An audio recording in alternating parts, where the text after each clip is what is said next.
Hello, my name's John. I'm a furniture restorer, restoring Georgian and Regency mainly painted furniture. Here I've just acquired a chair. I've had it about an hour. I bought it from a well-known auction website. I paid £81 for it, but I'm hoping to get 10 times that. It depends who's selling it really. Some of the plus points about the chair is obviously it's a very elegant shape. Also, underneath it's got the original decoration, which is a great thing really, because it's, you know, a decision is made for me already what colour it's going to be, and also it's really more valuable the fact that it's got its original paint.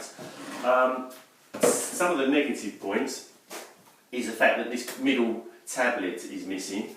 I've already traced the shape off. It's got a curve on it and I'm going to fill that in, and then that would have been decorated in some sort of neoclassical decoration. Haven't fully decided exactly what that's going to be. I did one little quick sketch which is like that, but it's not going to be untidy like that. And this one is probably the one I'm going to go for, because I think the chair can take something more ornate, because it is quite a fancy chair. It's got these roundels or bosses missing as well, which will have to be put on.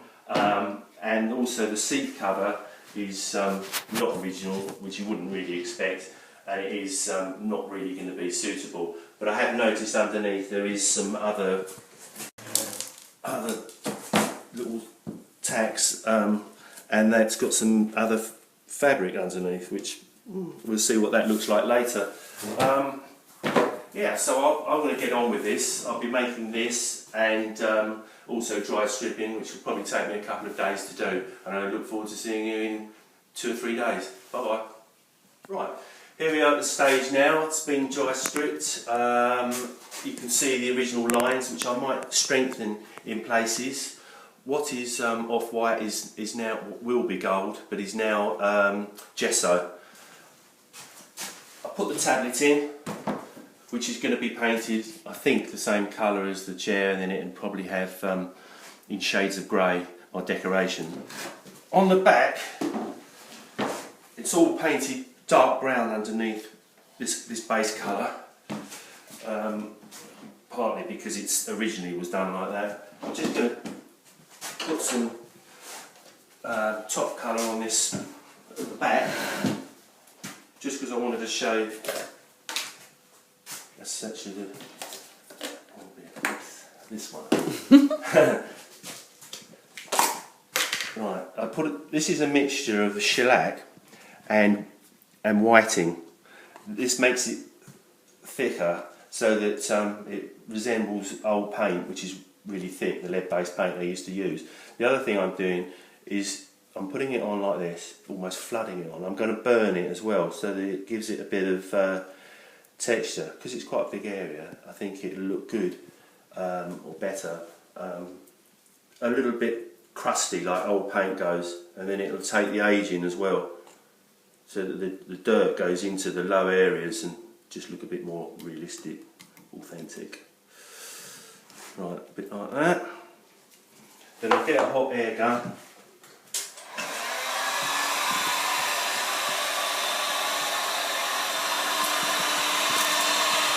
And you can see it just lifting it up. The other thing that's good, this having shellac, being shellac, is that any knots, it's knotting it at the same time.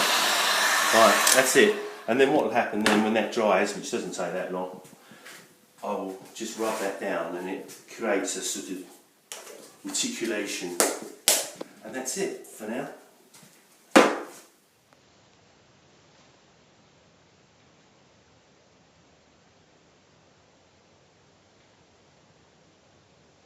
We're nearly finished now, in fact probably are finished. Well, the roundels are on, I didn't mention that last time. I've gilded them, and underneath it's like a graphite sort of colour, which is often the case on Regency furniture, where it's, you know, better than having white coming through, which looks a bit stark. The black lines put in, as I say, and they're worn in certain areas where it would wear. I've distressed them slightly, especially down the bottom here, where you would expect wear where it's been kicked and hoovered and dampness and things like that.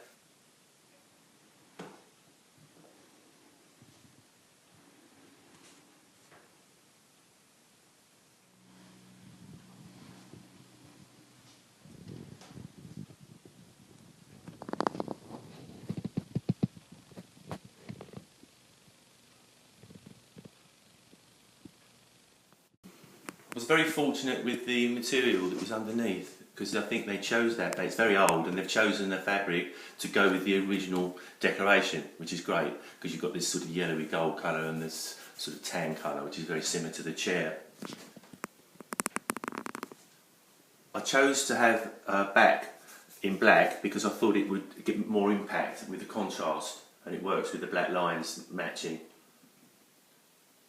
I went for the neoclassical design in the end with the griffins, and I put these little roundels on there which kind of have some sort of synergy with the roundels on here. I did it what they call en grisaille, which is in shades of grey, so that it looks sort of trompe-l'oeil, three-dimensional. There it is then, the finished article. I hope you enjoyed watching and found some interest in it. If you'd like to visit our website anytime, the details are below. Thanks again. Bye.